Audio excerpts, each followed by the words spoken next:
Hey team, Roger Irie here with my good buddy Wade Kotarba. Wade, let's take a journey back in time to 2011. Roger just landed his first corporate W-2 medical sales job. It was exciting times. And I remember signing up for benefits and everything. And one of the first things I was told was, hey, we've got this 401k, max it out. And I was a little confused on that because, I mean, what does max it out mean? I mean, it's a loaded question for sure. Is that max it out to the IRS limit, which, back then was probably 16 something thousand. Sure. I think this year we're up to 23,500.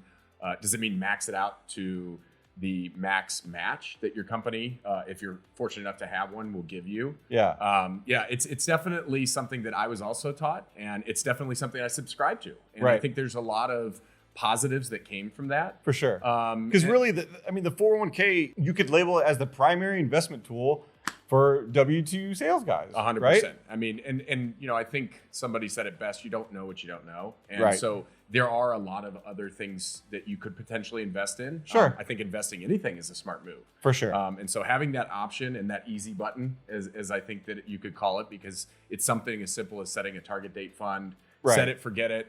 It comes out of your paycheck. It's easy. It's Right. either a percentage of your paycheck or it's a gross dollar amount. Right.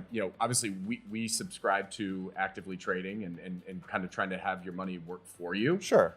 So it's a great step in the right direction. It Absolutely. sets those behavioral tones early on. Yeah. I think you and I both, not to state our age, but we're in that market where most people are a little bit more established. Right. And they may have some, 401k built up.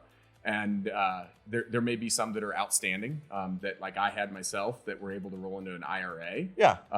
You may still have a current employer you've been with for years, and you're beholden to their plan. Right. But yeah, there's a lot of things that you can do within it, and then there's a lot of things you can do outside of it. Right. And again, like you said earlier, you don't know what you don't know, and so it's if you have old 401ks, because there is some turnover in the medical industry, Yep. as we all know. And people can lose track of them. But there are ways of taking these old 401ks and rolling them together and then using them for things outside of your typical normal investments. I mean, we were always taught stocks and bonds. And, Yep. That's great. And it's a part of the puzzle, but it's a part of the puzzle. Yeah. It's a tool in your toolbox. Right. And there's obviously different aspects even within that market, Right. within the public sector market, that I would say that you can use when you get those funds outside of a company sponsored plan. I Sure. mean, specifically, you and I have done what are called SDIRAs, self-directed, meaning Yeah. you can direct where those dollars go. And so we're able to Yeah. get into the private equity markets, whether that means venture capital, real estate, which you and I are both invested in here locally in Kansas City. Yep. So that allows us to kind of diversify, not even within just public, but outside into the private sector markets. Yeah. So I think, again, you don't know what you don't know. There's a lot of education when it comes to these things. And everyone's plan is going to be different, right? Depending on what company you're working on. You've got pre-tax dollars. You have Roth dollars, right? Which is great because high income earners, you're limited on doing Roth, right? Correct. And if you believe that taxes are going to go up, so we want to shelter some dollars there. Some plans, the bigger the company is, maybe you have post-tax and you have something called a mega backdoor Roth, right? So, I mean, there's a lot of options, right? There are some limitations, though. We kind of talked about this. So 401k, great. We need it. It's one of our tools, but illiquid. We're very limited to what we can do between now and 50. You've got a handshake deal with the government, that basically says we're going to tax you when you take this out. Which, oh, by the way, 59.5 or later. Right. If you need the funds or want the funds earlier, back to your illiquid aspect, it's going to be penalized.